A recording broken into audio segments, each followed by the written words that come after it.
करीब 19 अंक नीचे इस वक्त है। निफ्टी कारोबार कर रहा है 8806 के क्लस्टर में, यानी निफ्टी अगर आप देखें ना बहुत ऊपर ना नीचे अगर आप देखें एक रेंज में रहेगा। लेकिन इस बीच मैं आपको एक महत्वपूर्ण जानकारी दे दूं, और आई थिंक देखिए जो जेम्स एंड ज्वेलरी स्पेस को लेकर हमने बात की थी उसमें जो कल खबर तो कल आई गई थी कि 7000 किलो सोने की स्मगलिंग का एक बड़ा खुलासा हुआ है।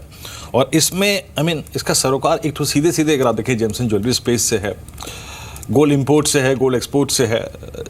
लेकिन यहाँ पर दिक्कत यह है कि जिस स्टॉक का नाम का जिक्र किया जा रहा है वो है जेट एयरवेज। दरअसल इस पूरे अगर आप देखें मामले में जेट एयरवेज की सेवाएं ली गई थी, और सूत्रों के हवाले से खबर आ रही है कि लगभग 617 बार अगर आप देखें इनकी सेवाएं ली गई हैं।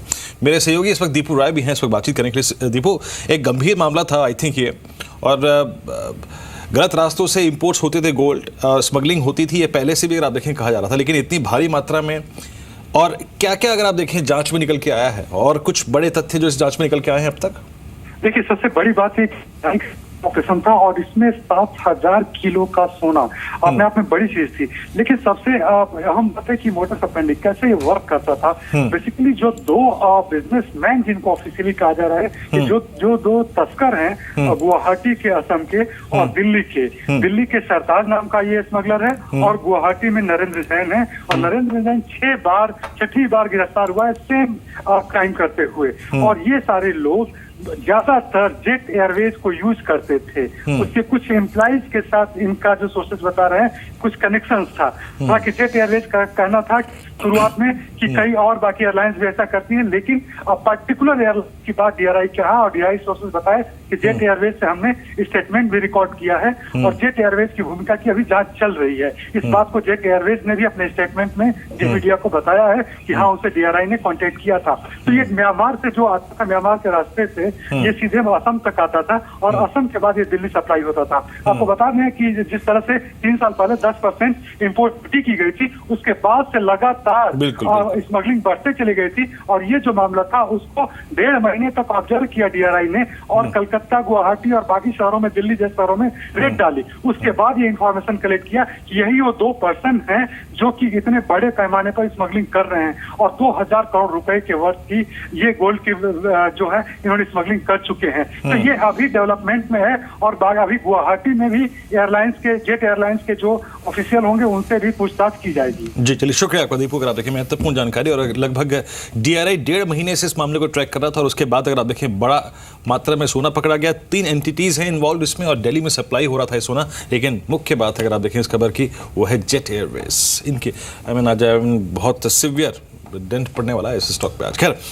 मैं इससे निकल के अगर आप देखें एक बार फिर से चलता हूँ, एक बार जरा हाउस व्यूज़ ने एग्जैक्टली अगर आप देखें जो फ्रेश हाउस व्यूज़ हैं, नंबर्स पे, इंफॉर्मेशंस पे, नए इवेंट्स पे क्या क्या आए हैं वो समझ लेते हैं। अंचल हमारे साथ न्यूज़ रूम से। अंचल बताइए। शुक्रिया Virendra. Bank of America Merrill Lynch की तरफ से एक कंसाइज रिपोर्ट आई है ऑटो के ऊपर, पहले उसी की बात कर लेते हैं। बजाज ऑटो को न्यूट्रल रेटिंग दी है, टारगेट दे रहे हैं 3225 का। देखिए, उनका मानना है जो मार्केट शेयर में सुधार हो रहा है वो एक अच्छा इवेंट जरूर है कंपनी के लिए। वहीं दूसरी आयशर मोटर्स को अंडर परफॉर्म रेटिंग दी है, लक्ष्य दिया है 23,000 का। ओवरऑल जो हाई ग्रोथ की बात की जा रही थी उसका ऑलरेडी वो डिस्काउंटेड है शेयर प्राइस में, और यहां से कोई बड़ी तेजी की उम्मीद नहीं की जा रही। मारुति के ऊपर अभी भी बुलिश है, उनका मानना है मारुति में खरीदारी की जा सकती है। टारगेट दे रहे हैं 6235 रुपए का। जिस कंजम्पशन स्टोरी, जो pure consumption story auto sector में, उसका सबसे ज्यादा फायदा कहीं ना कहीं मारुति को आता हुआ मिलेगा, ऐसा Bank of America Merrill Lynch मानता है। टाटा मोटर्स पे भी बाय की रेटिंग है, 625 का टारगेट। M&M पे न्यूट्रल रेटिंग दी गई है, 1550 का टारगेट। हीरो मोटोकॉर्प और टीवीएस दोनों पे ही अंडर परफॉर्म की रेटिंग दी गई। हीरो मोटोकॉर्प पे 3300 का टारगेट, और टीवीएस मोटर्स पे 235 का टारगेट। और लास्टली अशोक लेलैंड को भी अंडर परफॉर्म दिया गया, लक्ष्य नहीं दिया, लेकिन साफ तौर पे जो रन अप आना था वो आ चुका है, और यहाँ से कोई बड़ी तेजी की उम्मीद नहीं की जा रही। इसके अलावा जुबिलेंट फूड्स के ऊपर क्रेडिट स्विस की एक नई रिपोर्ट आई है। देखिए, कंपनी के सीईओ अपने पद से हटे हैं, उसके बाद ये रिपोर्ट जारी की गई है। अभी भी आउट परफॉर्म की रेटिंग को बरकरार रखा है, लक्ष्य दे रहे हैं 1230 का। लेकिन हाँ, इन्होंने साफ तौर पर कहा जो मैनेजमेंट स्विच हुआ है उसका एक शॉर्ट टर्म नेगेटिव इंपैक्ट जरूर आता हुआ पड़ेगा, क्योंकि कंपनी का ऑलरेडी ऑपरेटिंग फ्रंट पे जो कामकाज था वो प्रेशर में था, और उसको रिलीव करने के लिए काफी कदम उठाए जा रहे थे। और ऐसे समय में मैनेजमेंट बदलना ये सारे प्रोसेस को और टालता हुआ दिखेगा। तो वही कारण है कि शॉर्ट टर्म अगर आप देखें तो जुबिलेंट फूड से प्रेशर जरूर रह सकता है, बट हाँ, लंबी अवधि के लिए अभी भी क्रेडिट स्विस आउट परफॉर्म की रेटिंग रख रहे हैं। इसके अलावा सिटी ने IGL के ऊपर एक नई रिपोर्ट जारी की है, बाई की रेटिंग दे रहे हैं, लक्ष्य दिया 876 का। और जेफरीज ने वोल्टास के ऊपर बाय रेटिंग दी है, टारगेट दिया है 452 20 रुपए का।